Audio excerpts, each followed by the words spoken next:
L'Afrique, terre de dividendes. Le continent africain a une histoire longue et réussie dans les domaines de l'extraction minière et de la production de métaux.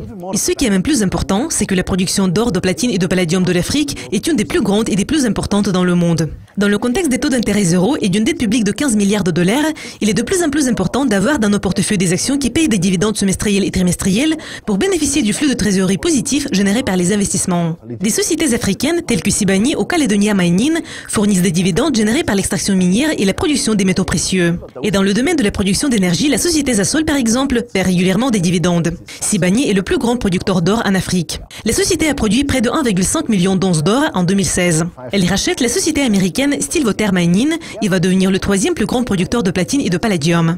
Malgré ce rachat, Sibanye est toujours en mesure de payer les dividendes, car Stillwater a un niveau d'endettement relativement faible, un fonds de roulement élevé, et comme Sibanye, la société est rentable. Nous avons toujours des prévisions positives sur les prix de l'or, aussi bien que sur les prix des métaux du groupe du platine, qui vont apporter du soutien à l'entreprise. Sibanye paie des dividendes semestriels et son rendement actuel s'établit au niveau de 6,5%. Caledonia Mining est un producteur d'or de Zimbabwe dont le rendement est de 4%. La société est en train d'accroître la capacité d'extraction de sa mine de Blanquette pour atteindre le niveau de 60 000 onces d'or. Et l'objectif de production d'or pour 2020 est fixé au niveau de 80 000 onces. La société n'a pas de dette et sait profiter de la hausse des prix de l'or.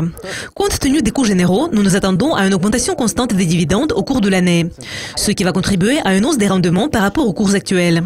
L'or devrait enregistrer des résultats positifs en 2017. La vente massive observée à la fin de 2016 est terminée. Donald Trump n'est également pas un facteur négatif pour l'or. En plus, il y a de plus en plus d'incertitudes dans le monde. Et les événements au signe noir deviennent un phénomène tout à fait habituel. Sur le marché physique, les investisseurs continuent à acheter et à détenir de l'or pour des raisons de sécurité. Et le marché à terme de l'or perd lentement mais sûrement son influence.